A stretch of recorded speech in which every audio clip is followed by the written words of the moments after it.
সচিবালয়ে দ্বিতীয় দিনের মতো নিজ কার্যালয়ে প্রধানমন্ত্রী তারেক রহমান। ফ্যামিলি কার্ড নিয়ে আন্তঃমন্ত্রণালয়ের বৈঠক।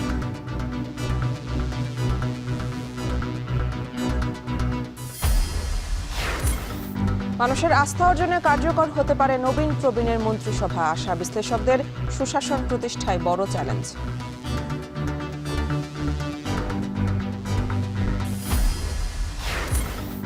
পবিত্র মাহে রমজান শুরু, রাজধানীর হোটেল রেস্তোরাঁ ইফতার তৈরির প্রস্তুতি। বাজারে মাছ, মাংস, সবজির দাম বাড়তি।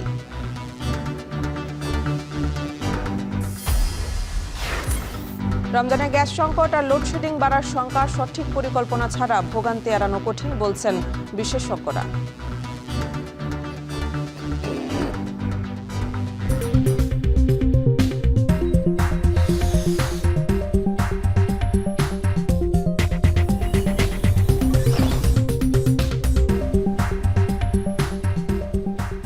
স্বাগত। এখন ঢাকায় পুরো আয়োজন জুড়ে সঙ্গে আছে আমি মেহেরিন অ্যানি।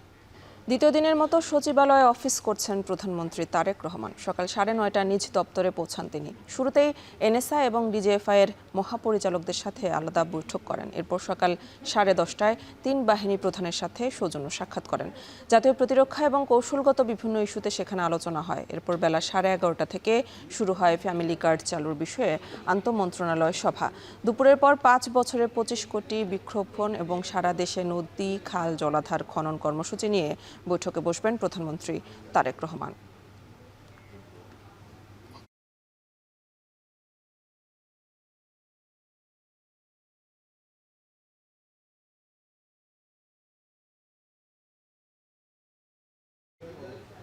সচিবালয়ে এই মুহূর্তে আছেন সহকর্মী হাসিবিল্লাহ। আমরা সরাসরি চলে যাচ্ছি সেখানে।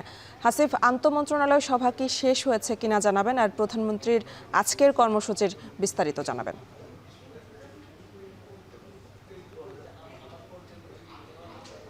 প্রধানমন্ত্রী দ্বিতীয় দিনের মতন অফিস করছেন। আজ সকাল 9টার পরই তিনি সচিবালয়ে প্রবেশ করেছেন। তার যে কক্ষ 1 নম্বর ভবনের এই মন্ত্রী পরিষদ বিভাগের 201 নম্বর কক্ষে তিনি মূলত প্রথমে এনএসআই এবং ডিজিএফআই এর সঙ্গে ডিজির সঙ্গে আলাদাভাবে বৈঠক করেছেন। এরপর কিন্তু 3 বাহিনী প্রধানের সঙ্গে প্রায় ঘণ্টাব্যাপী বৈঠক করেছেন। কিছুক্ষণ হলো আমরা দেখলাম যে 3 বাহিনী প্রধানের গাড়ি একসঙ্গে বের হয়েছে, নৌবাহিনী, বিমান বাহিনী এবং সেনা প্রধানের গাড়ি।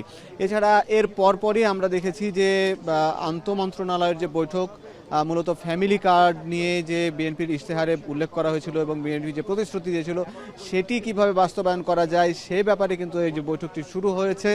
আমরা জানতে পেরেছি কিছুক্ষণ আগে আমরা দেখেছি যে এখানে বেশ কয়েকটি মন্ত্রণালয়ের মন্ত্রীরা প্রবেশ করেছেন। আমি জানিয়ে রাখি যে আন্তঃমন্ত্রণালয়ের এই যে ফ্যামিলি কার্ডের সঙ্গে জড়িত প্রায় 12টি মন্ত্রণালয়, সেখানে রয়েছে কিন্তু স্থানীয় সরকার ও পল্লী উন্নয়ন সমবায় মন্ত্রণালয়, অর্থ মন্ত্রণালয়, মহিলা ও শিশু বিষয়ক মন্ত্রণালয়, স্বরাষ্ট্র মন্ত্রণালয়, শিল্প, বাণিজ্য, তথ্য, খাদ্য, দুর্যোগ ব্যবস্থাপনা, স্বাস্থ্য পরিবার পরিকল্পনা, ডাক ও টেলিযোগাযোগ এবং পার্বত্য চট্টগ্রাম বিষয়ক মন্ত্রণালয়ের মন্ত্রীরা এই কমিটির সদস্য এবং তারা এবং সেই মন্ত্রণালয়ের সচিবরা কিন্তু এখানে প্রবেশ করেছেন। তারা যে বিএনপি যে প্রতিশ্রুতি দিয়েছিল কয়েক কোটি ফ্যামিলি কার্ড তারা বিতরণ করবেন যারা অসহায় বা দরিদ্র মানুষের জন্য, সেই প্রক্রিয়াটা কীরকম হবে, যেহেতু ফ্যামিলি কার্ড ইতিমধ্যে চালু রয়েছে, প্রায় 77 লাখের মতন মানুষ উপকারভোগী, কম মূল্যে চাল, ডাল বা তেল, চিনি এই সেবাগুলো পেয়ে থাকেন। এখন যে বিএনপির এই ইশতেহার, সেখানে ফ্যামিলি কার্ডে কোন বিষয়গুলো গুরুত্ব পাবে, সেখান থেকে কত টাকার মতন উপকার পাবেন সাধারণ মানুষ এবং কত মানুষকে এর আওতায় আনা হবে, সেই ব্যাপারগুলো কিন্তু এখান থেকেই সিদ্ধান্ত নেওয়া হবে। এছাড়া আপনাকে জানিয়ে রাখি যে এরপরে দুপুর 2টার দিকে কিন্তু আরও একটা বৈঠক রয়েছে। সেখানে মূলত এই 5 বছরে প্রায় 25 কোটি বৃক্ষরোপণ কর্মসূচির যে উদ্যোগ নেওয়া হয়েছে বিএনপির পক্ষ থেকে, এছাড়া খাল খনন, নদী খননের যে উদ্যোগ নেওয়া হয়েছে, সেই উদ্যোগগুলো কিভাবে বাস্তবায়ন করা যায় তার একটি কিন্তু পরিকল্পনা করবেন। অর্থাৎ বলা যায় যে বিএনপি যে বড় বড় ইশতেহারগুলো দিয়েছিল সেই ইশতেহার কিভাবে পূরণ করবেন সেটি কিন্তু তার বা এই নতুন মন্ত্রিসভা বা নতুন প্রধানমন্ত্রী তার প্রথম কর্মদিবসেই কিন্তু এই বিষয়গুলো গুরুত্ব পাচ্ছে। এই ছিল সচিবালয় থেকে অ্যানি সবশেষ। সচিবালয় থেকে যুক্ত ছিলেন সহকর্মী হাসিবিল্লাহ। প্রধানমন্ত্রী হিসেবে দায়িত্ব নেওয়ার পর প্রথমবার জাতির উদ্দেশ্যে ভাষণ দিলেন তারেক রহমান। বললেন, আইন শৃঙ্খলা পরিস্থিতির উন্নয়ন এবং কঠোরভাবে দুর্নীতি নিয়ন্ত্রণ করে জনগণের মনে শান্তি ও নিরাপত্তা ফিরিয়ে আনাই সরকারের প্রধান অগ্রাধিকার। সাফ জানালেন, রাজনৈতিক প্রভাব নয়, আইনের শাসনই হবে রাষ্ট্র পরিচালনার শেষ কথা। বিস্তারিত সাধু দব্ধের প্রতিবেদনে। হাজারো শহীদের প্রাণের বিনিময়ে আমরা দেশ এবং জনগণের স্বাধীনতা, সার্বভৌমত্ব রক্ষা করতে পেরেছি। সরকার প্রধান হিসেবে প্রথম কার্যদিবসের দায়িত্ব পালন শেষে প্রথমবারের মতো প্রধানমন্ত্রী হিসেবে জাতির উদ্দেশ্যে ভাষণ দিলেন তারেক রহমান। শুরুতেই দেশে গণতন্ত্র এবং মানুষের অধিকার পুনঃপ্রতিষ্ঠার এই যাত্রালগ্নে দেশবাসীকে শুভেচ্ছা জানান তিনি। এই দেশ আমাদের সবার। আইন শৃঙ্খলা পরিস্থিতি উন্নয়ন এবং কঠোরভাবে দুর্নীতি নিয়ন্ত্রণের মাধ্যমে জনগণের মনে শান্তি, নিরাপত্তা ফিরিয়ে আনা সরকারের প্রধান অগ্রাধিকার বলে জানান তারেক রহমান। বলেন, মাদক নিয়ন্ত্রণ ও নিরাপত্তা নিশ্চিত করতে সরকার সর্বোচ্চ উদ্যোগ গ্রহণ করেছে। সাফ জানালেন, দলীয় কিংবা রাজনৈতিক প্রভাব নয়, আইনের শাসনই হবে রাষ্ট্র পরিচালনার শেষ কথা। আইন শৃঙ্খলা পরিস্থিতির উন্নয়ন এবং কঠোরভাবে দুর্নীতি নিয়ন্ত্রণের মাধ্যমে জনগণের মনে শান্তি, নিরাপত্তা ফিরিয়ে আনাই হচ্ছে আমাদের সরকারের প্রধান অগ্রাধিকার। দেশবাসীকে পবিত্র মাহে রমজানের শুভেচ্ছা জানান প্রধানমন্ত্রী তারেক রহমান। রমজানের দ্রব্যমূল্য সাধারণ মানুষের নাগালে রাখতে ব্যবসায়ীদের সতর্ক থাকার আহ্বান জানান তিনি। বলেন, রমজান মাসে নিরবিচ্ছিন্ন গ্যাস, পানি ও বিদ্যুৎ সরবরাহ করতে নির্দেশনা দেওয়া হয়েছে। দ্রব্যমূল্য যাতে সাধারণ মানুষের নাগালের বাইরে না যায়, এ ব্যাপারে ব্যবসায়ীরা দয়া করে সতর্ক থাকবেন। জনগণের দৈনন্দিন ভোগান্তির বিষয়ে নজর দিয়ে প্রথমেই যাতায়াত ব্যবস্থা ঢেলে সাজানোর কথা জানান তার ভাষণে। বলেন, ভোগান্তি কমাতে রেল যোগাযোগ নতুন করে সাজানোর উদ্যোগ নেওয়া হয়েছে। মানুষ তার নিজ জেলায় কিংবা নিজের বাসা বাড়িতে থেকেও যাতে সহজভাবে সঠিক সময়ে অফিস, আদালত, ব্যবসা বাণিজ্য করতে পারেন, সেই লক্ষ্যকে সামনে রেখেই সারা দেশে রেল যোগাযোগ ব্যবস্থা ঢেলে সাজানোর উদ্যোগ নেওয়া হচ্ছে। এই পরিকল্পনার অংশ হিসাবে প্রথমেই রেল, নৌ, সড়ক এবং সেতু মন্ত্রণালয়ের কার্যক্রম পুনর্বিন্যাস ও সমন্বয় করা হচ্ছে। নির্বাচনের আগে তুলে ধরা পরিকল্পনা বাস্তবায়নের সুযোগ দেওয়ায় জনগণকে ধন্যবাদ জানান প্রধানমন্ত্রী। বলেন, সকল অঙ্গীকার পূরণের দায়িত্ব বিএনপি সরকারের। নবগঠিত সরকার গঠনের সুযোগ দিতে যারা বিএনপিকে ভোট দিয়েছেন কিংবা দেননি অথবা কাউকেই ভোট দেননি, এই সরকারের প্রতি আপনাদের সবার সমান অধিকার। বিএনপি শাহাদাত অভ্র, এখন, ঢাকা। নবগঠিত মন্ত্রিপরিষদের সামনে বড় চ্যালেঞ্জ কি হবে, এমন প্রশ্নের জবাবে ঢাকা বিশ্ববিদ্যালয়ের অধ্যাপক সিদ্দিকুর রহমান বলেন, শুরুতেই অর্থনৈতিক কাঠামো ও বাজার নিয়ন্ত্রণই প্রধান লক্ষ্য হওয়া উচিত। সে সঙ্গে গুরুত্ব পাবে আইন শৃঙ্খলা পরিস্থিতি নিয়ন্ত্রণ করে সুশাসন প্রতিষ্ঠা করা। বিশ্লেষকদের আশা, মানুষের আস্থা অর্জনে কার্যকর হতে পারে নবীন প্রবীণের মন্ত্রিসভা। আরও জানাচ্ছেন জাহিদ হাসান। দীর্ঘ ২০ বছরের লড়াই সংগ্রামের পর ২/৩ সংখ্যাগরিষ্ঠতা নিয়ে মঙ্গলবার মন্ত্রিপরিষদ গঠন করেছে বিএনপি। তারেক রহমান প্রধানমন্ত্রীর দায়িত্ব নেয়ার পরই ৪৯ সদস্যের মন্ত্রিপরিষদ গঠনের মধ্য দিয়ে শুরু হয় বিএনপি সরকারের পথ চলা।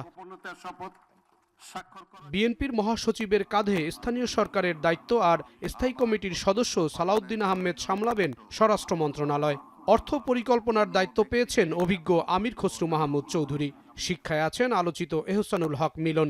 আইন, বিচার, সংসদ দেখভালের দায়িত্ব পেয়েছেন সাবেক অ্যাটর্নি জেনারেল আসাদুজ্জামান। ২৫ জন পূর্ণাঙ্গ মন্ত্রী ও ২৪ জন প্রতিমন্ত্রীর সমন্বয়ে সাজানো হয়েছে সরকার। এর মধ্যে ৪০ জনই নতুন। প্রথমবার সংসদ সদস্য হয়ে প্রথমবারই মন্ত্রিসভায় জায়গা পেয়েছেন জোটের প্রার্থী নুরুল হক নূর, জোনায়েদ সাকি, ববি হাজ্জাজ। ৩ জন নারী, আফরোজা খানম রীতা, শামা ওবায়েদ, ফারজানা শারমিন পুতুলও রয়েছেন মন্ত্রিপরিষদে। ২৪-এর ৫ আগস্টে আওয়ামী লীগ সরকারের পতনের মধ্য দিয়ে অন্তর্বর্তী সরকারের ১৮ মাস দেশ পরিচালনার পর বিএনপি সরকারে কতটা গুছিয়ে উঠতে পারবে, রাজনৈতিক মহলে এমন আলোচনা চলছে। বিএনপির জন্য চ্যালেঞ্জ কি হবে, এমন প্রশ্নের জবাবে ঢাকা বিশ্ববিদ্যালয়ের অধ্যাপক সিদ্দিকুর রহমান বলেন, শুরুতেই অর্থনৈতিক কাঠামো ও বাজার নিয়ন্ত্রণেই প্রধান লক্ষ্য হওয়া উচিত। তারা একটা উত্তরাধিকার সূত্রে ভঙ্গুর অর্থনীতি তারা পেয়েছে। আপনি জানেন যে ২৪ লক্ষ কোটি টাকা বিদেশি ঋণ নিয়ে এই সরকারকে যাত্রা শুরু করতে হয়েছে। ব্যবসা বান্ধব পরিস্থিতি তৈরি করতে পারেনি। কর্মসংস্থানের একটা বড় রকমের চ্যালেঞ্জ আছে। একটা দুর্নীতি কিভাবে এই সরকার নিয়ন্ত্রণ করতে পারবেন, সুশাসন কিভাবে নিশ্চিত করতে পারবেন, এটা যদি না করতে পারেন তাহলে আপনার অর্থনৈতিক উন্নয়ন বলেন, অন্য কিছুই বলেন, কোনোটাই কিন্তু সফল হবে না। আর্থিক খাতে সঙ্গতি রক্ষার পাশাপাশি প্রয়োজন ভঙ্গুর আইনশৃঙ্খলা পরিস্থিতি নিয়ন্ত্রণ। হয়রানিমূলক মামলা বন্ধ সহ সুশাসন প্রতিষ্ঠা জরুরি বলে মনে করেন সুপ্রিম কোর্টের সিনিয়র আইনজীবী ব্যারিস্টার রুহুল কুদ্দুস কাজল। এই অন্তর্বর্তীকালীন সরকারের সময় অনেক গৃহীত সিদ্ধান্ত যেগুলোকে হয় বিএনপিকে গ্রহণ করতে হবে অথবা সেগুলোকে মডিফাই করতে হবে, এবং এর অনেকগুলো সাংবিধানিক এবং আইনি প্রশ্ন জড়িত। সুতরাং আইন মন্ত্রণালয়ের একটা অত্যন্ত বড় একটা দায়িত্ব এখানে আছে। আমাদের দেশে দীর্ঘদিন চলে আসা মিথ্যা মামলা, গায়েবী মামলা, যার সবচেয়ে বড় শিকার হচ্ছে বিএনপি। 60 লক্ষ নেতাকর্মীর বিরুদ্ধে মামলা হয়েছে। এই মিথ্যা মামলার বিরুদ্ধে লড়াই করে ফ্যাসিবাদ মুক্ত বাংলাদেশে তারা আসছে, এই সরকারের কাছে তো কেউ প্রত্যাশা করে না যে তাদের ইন্ধনে তার রাজনৈতিক প্রতিপক্ষের বিরুদ্ধে কেউ মিথ্যা মামলা করবে। এছাড়া গ্যাস, জ্বালানি ও নিরবিচ্ছিন্ন বিদ্যুৎ সরবরাহকে শুরুতেই গুরুত্বের তালিকায় রাখছে সরকার। 24-এর গণঅভ্যুত্থানের পর অন্তর্বর্তীকালীন সরকারের সময় পেরিয়ে নির্বাচনের মধ্য দিয়ে গঠিত হলো নতুন মন্ত্রিপরিষদ। সামনে ভঙ্গুর অর্থনৈতিক কাঠামো, দুর্বল আইনশৃঙ্খলা বাহিনীর যেই পরিস্থিতি রয়েছে তার মধ্য দিয়ে জনগণের আস্থা অর্জন করতে এবং প্রত্যাশা ধরে রাখতে কতটা সফল হবে তারেক রহমানের নেতৃত্বে নতুন সরকার, সেটি এখন দেখার বিষয়। জাহিদ হাসান, এখন ঢাকা। এবার নির্বাচনে অনেক দল শতাধিক আসনে প্রার্থী দিলেও ফিরেছে শূন্য হাতে। Liberal democratic party, Jatiya party, communist party of Bangladesh ও জাসদ সহ 42টি দল একটি আসনেও জিততে পারেনি। তবে দল নেতারা বলছেন, একটি গণঅভ্যুত্থানের পর এই নির্বাচনে মানুষের আকাঙ্ক্ষা বিস্তৃত থাকলেও আগামীতে ভরসা ফিরে আসবে। আরও জানাচ্ছেন তানজিলা খান মিম। এবারের জাতীয় নির্বাচনে 299টি আসনে 51টি রাজনৈতিক দল অংশ নেয়। এর মধ্যে আলোচিত ইসলামী ঐক্যজোট, এনডিএম, গণফ্রন্ট, জাতীয় গণতান্ত্রিক পার্টি ভোট পেয়েছে 0.00%। এছাড়াও 42টি দল একটি আসনও পায়নি। দল হিসেবে সবচেয়ে বেশি জামানত হারিয়েছেন ইসলামী আন্দোলন ও জাপার প্রার্থীরা। ভোটের মাঠে নিজেদের দলীয় এমন ভরাডুবি নিয়ে মিশ্র প্রতিক্রিয়া রয়েছে দলগুলোর মধ্যে। কেউ কেউ আঙুল তুলছেন নির্বাচনের সার্বিক ব্যবস্থাপনার দিকেও। অর্থাৎ দেখা যাচ্ছে প্রত্যেকটা ছোট ছোট ভুল সেখানে হয়েছে।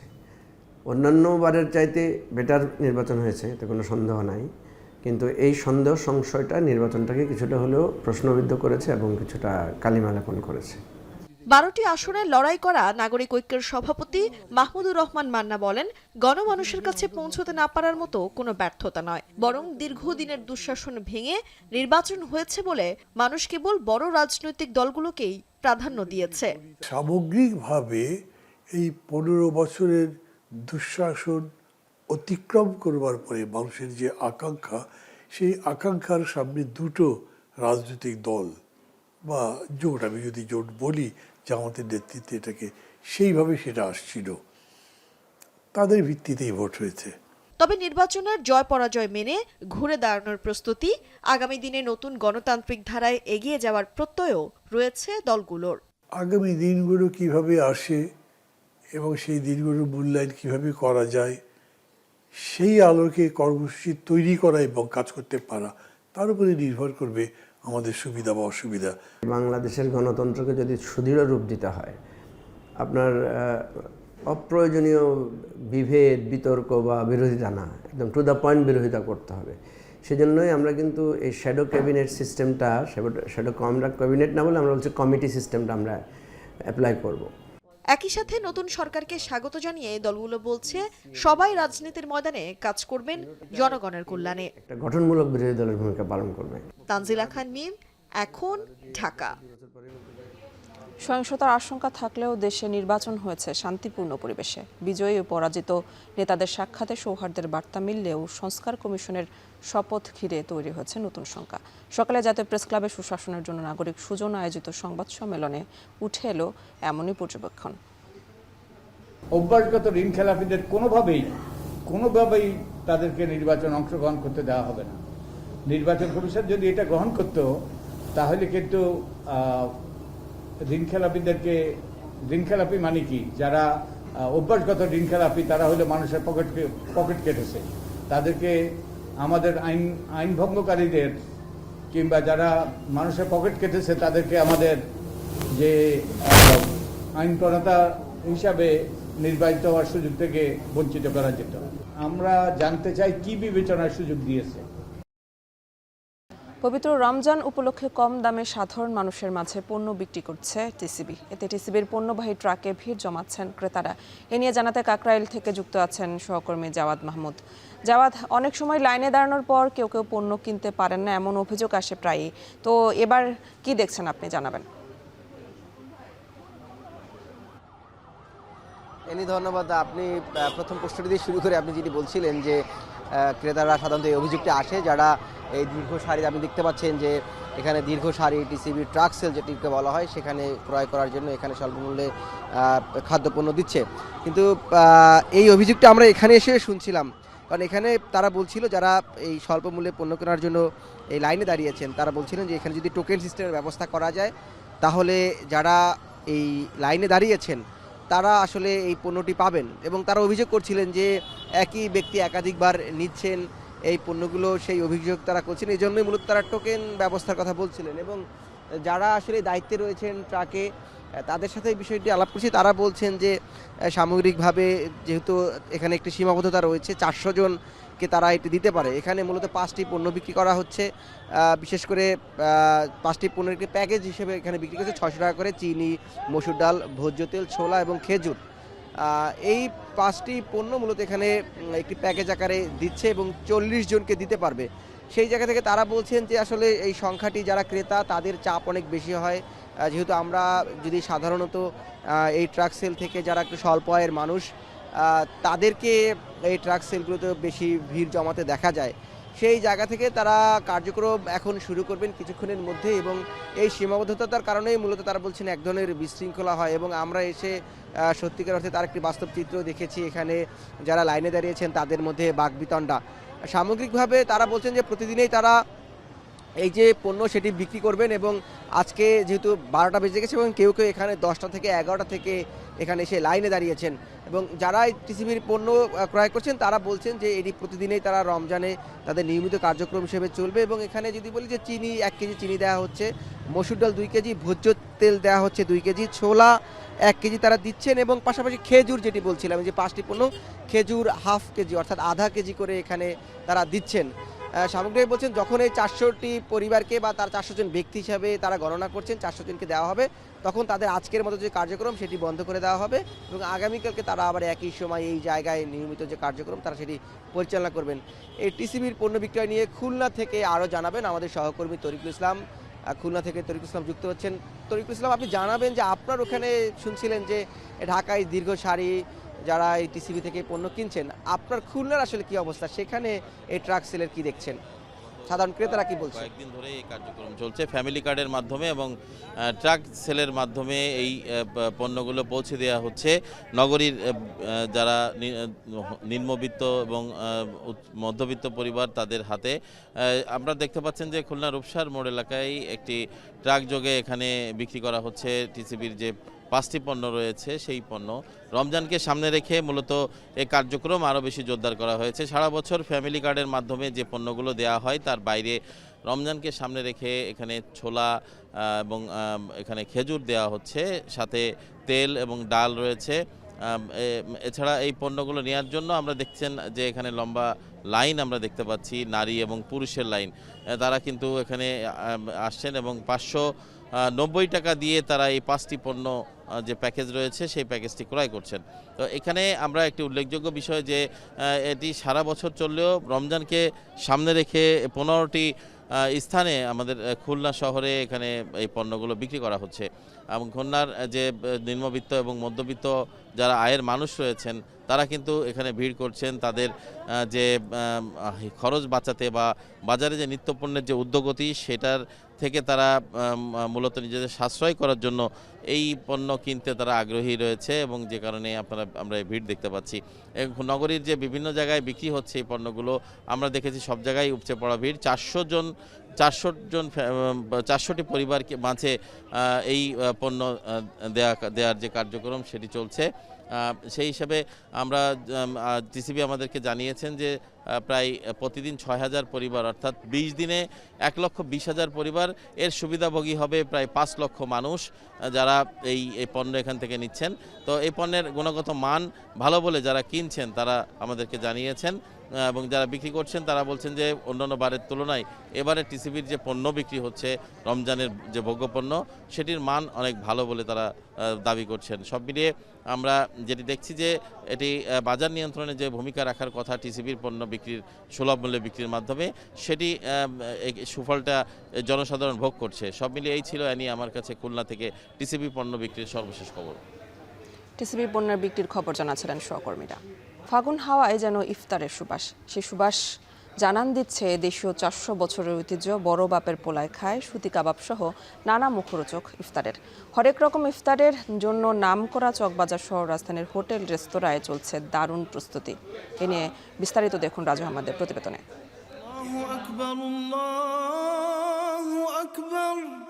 ঋতুরাজ বসন্তে যখন শিমুলের রং লেগেছে প্রকৃতিতে, ঠিক তখনই ত্যাগ ও সংযমের মহিমায় ভাস্বর হয়ে এলো পবিত্র মাহে রমজান। ইফতারের সুবাস ছড়ানোর যে আয়োজন হয় প্রতি বছর, তারই প্রস্তুতি নিতে শুরু করেছে ব্যবসায়ীরাও।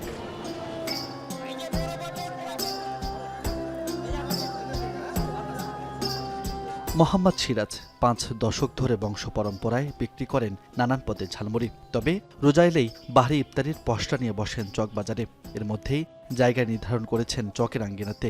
স্বপ্ন দেখছেন রমজানে দৈনিক 60 থেকে 70 হাজার টাকার ইফতারি বিক্রির। আমরা ছোট থেকে জন্ম থেকে আমার বাপ দাদা করে তারা মারা গেছে, এটা আমরা ধরে রাখছি এখনো পর্যন্ত। শুধু চকবাজার নয়, রাজধানী জুড়ে নানা পদের মুখরোচক ও স্বাস্থ্যকর ইফতার সামগ্রী বিক্রির প্রস্তুতি নিয়েছে বিভিন্ন হোটেল ও রেস্তোরাঁ। সামিয়ানা বা ব্যানার টানিয়ে আগাম বার্তাও দিয়েছে কেউ কেউ। সেরা ইফতার সামগ্রী প্রস্তুতের পরিকল্পনা সবার। জিলাপি, বেগুনি, ছোলা, ডিম চপ, আলু চপ, পেঁয়াজু, ইভেন বাসমতি চাল, জালি কাবাব, শরবত, বেগুনি প্যাকেজ সিস্টেমও আছে। বড় বাপের পোলা, ছোট বাপের পোলা, চাচার পোলা, আপনজন আত্মীয় স্বজন, ওই মুড়ির ভর্তা, মুরগি ভাজা, চিকেন মিকিন যা আছে মানে কোনোটা আর বাকি নাই। এখন থেকেই মনে করেন সবাই শুরু করছে, বাঁশকুড়ি আয়না রাখছে, তারপর তো বাইনা রাখছে, এখানে সবাই সাজাই দিব। সবার এখানে পাস করা আছে, কে কোনটা বই বানাবো সবারই একটা জায়গার নেওয়া আছে। প্রস্তুতি নিশ্চিতভাবে যেন আপনার টাটকা ভালো জিনিস আমরা আপনাদের সামনে সারাদিন রোজা রাখার পর উপহার যেন দিতে পারি। এদিকে পূর্ব প্রস্তুতি থাকলেও জ্বালানি ও গ্যাসের উচ্চ মূল্য নিয়ে হতাশ ব্যবসায়ীরা। গ্যাস সংকট ইফতার বাজারে বড় প্রভাব ফেলবে বলেও দাবি অনেকের। গ্যাসের অবস্থা খুব খারাপ। আমরা এখন চেষ্টা করতেছি যে এট এ টাইম আমরা খাবারটা দিতে পারবো কিনা, যেহেতু গ্যাসের অনেক ক্রাইসিস চলতেছে। গ্যাসের সংকটটা আমাদের পরিমাণটা অনেক বেশি, যার জন্য আমাদের কেরোসিনের চুলা দিয়ে আমরা ইফতারের আয়োজন করব। দাম বিগত যে বছরগুলিতে যা ছিল এখনও তাই রাখছি, সেইগুলো নিয়ে প্রস্তুতি আল্লাহর রহমতে নিয়েছি। চকবাজার ছাড়াও বেলি রোড, খিলগাঁও, বনানী, গুলশানে বসে ইফতারের মহা আয়োজন। মোহাম্মদপুরের বিহারি ক্যাম্প ও রাজধানীর ছোট বড় রেস্তোরাঁতেও মাসব্যাপী চলে ইফতার বিক্রির কার্যক্রম। দেশীয় ঐতিহ্যের পাশাপাশি আন্তর্জাতিক মানের কুজিনের পসরাও থাকবে এবারের ইফতার আয়োজনে। ত্যাগ ও সংযমের মধ্য দিয়ে সিয়াম সাধনার মাসে ইবাদত বন্দেগিতে সামিল হবে ধর্মপ্রাণ মুসল্লিরা, প্রত্যাশা ব্যবসায়ীদের। রাজু আহমেদ, এখন ঢাকা। শুরু হলো পবিত্র মাহে রমজান। সিয়াম সাধনার মাসের শুরুতে ঊর্ধ্বমুখী নিত্যপণ্যের বাজার।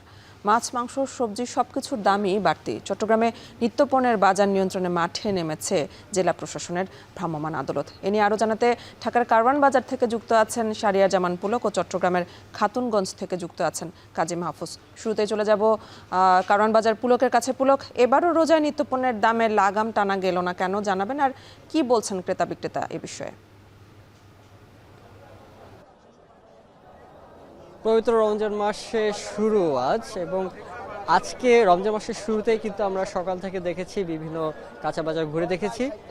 একই প্রতি বাজারে কিন্তু একই চিত্র দেখা গেছে। প্রতি বাজারে যে সবজির দাম, কাঁচা বাজারে সবজির দাম, সেটি 20 থেকে 50 টাকা ঊর্ধ্বমুখী।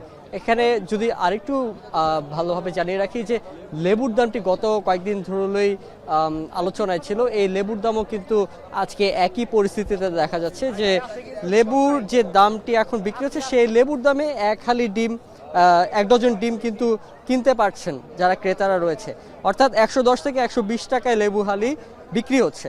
এছাড়া লেবুর অন্যান্য পাশাপাশি লেবুর যে সবজিগুলো রয়েছে, যেমন ইফতারের সময় যে সবজিগুলো লাগে, যে শসা, তারপর টমেটো বা গাজর, এগুলোর দামও কিন্তু 100 থেকে 120 টাকার মধ্যে ঘোরাফেরা করছে। এছাড়া কাঁচামরিচের যে দামটি রয়েছে, এই কাঁচামরিচের দাম হাতের নাগালেই রয়েছে বলছেন যারা বিক্রেতা রয়েছে। তারা বলছেন যে 140 থেকে 160 টাকায় তারা এটি বিক্রি করছেন। অন্যদিকে যদি পেঁয়াজের দামটি বলতে চাই, পেঁয়াজে 5 থেকে 10 টাকা আজকে বৃদ্ধি পেয়েছে গতকালকে তুলনায়। আর এই বৃদ্ধির ফলে 55 থেকে 60 টাকায় এই পেঁয়াজ বিক্রি হচ্ছে। এবং রসুনের দামটি অবশ্য গত সপ্তাহে বৃদ্ধি পেয়েছে। গত সপ্তাহের তুলনায় আজকের দিনে যদি হিসাব তুলনা করি তাহলে 50 টাকা বেড়ে 150 টাকা সেই রসুন আজকে 200 টাকায় বিক্রি হচ্ছে। এবং সবচেয়ে বেশি যাদের ক্রেতা যারা রয়েছেন তারা বলছেন যে ব্রয়লার মুরগির যে দামটি সেটি বেশি বৃদ্ধি পেয়েছে। যে মুরগি 160 থেকে 170 টাকা পাওয়া যেত, সেই মুরগি আজকে 200 থেকে 220 টাকা তারা বিক্রি করেছে। সোনালী মুরগির দামও একই, 30 থেকে 40 টাকা বেড়ে তারা 320 থেকে 350 টাকায় বিক্রি করছে। তবে প্রশান্তির জায়গা যারা ক্রেতা রয়েছে তারা বলছেন মাছের বাজারে সেখানে 30 থেকে 40 টাকা দামে আমরা কমতি দাম দেখেছি। তবে যারা বিক্রেতা রয়েছেন তারা বলছেন যে এই যে কাঁচা সবজির যে ঊর্ধ্বগতি, সেই ঊর্ধ্বগতির উল্লেখযোগ্য সমস্যা হচ্ছে বাজারে সরবরাহ কম, কিন্তু সে অনুযায়ী বাজারে যে চাহিদা, সেই চাহিদাটা বৃদ্ধি পেয়েছে।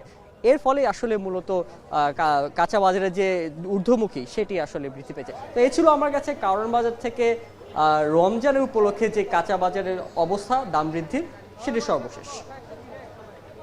বাজার পরিস্থিতির আরো খবর জানাতে এবার চলে যাব চট্টগ্রামে মাহফুজের কাছে। মাহফুজ, এই যে বাজারের যে নিত্য পণ্যের দাম এই ঊর্ধ্বমুখী রয়েছে, তো এই বাজার মনিটরিং এর বিষয়ে কি তথ্য আছে আপনার কাছে?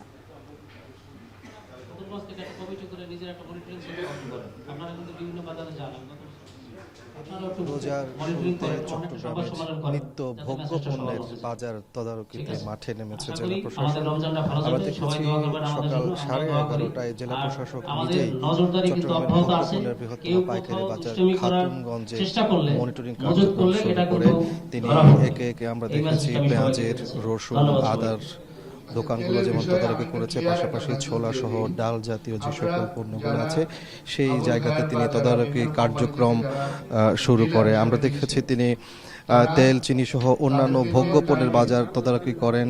তদারকির সময় তিনি ক্রয় এবং বিক্রয় মূল্যের সাথে সামঞ্জস্য রয়েছে কিনা সেটি যেমন দেখেছেন, পাশাপাশি কেউ কৃত্রিম সংকট তৈরি করছে কিনা সেই বিষয়গুলো খতিয়ে দেখেছেন। একই সাথে মূল্য তালিকা যথাযথভাবে টাঙ্গানো হয়েছে কিনা সেই বিষয়টিও এই মনিটরিং কার্যক্রমে দেখা হয়। এরপর পরেই তিনি এই মুহূর্তে Chittagong Khatunganj trade and industries অ্যাসোসিয়েশনের যারা দায়িত্বে আছেন তাদের সাথে মত বিনিময় করছেন।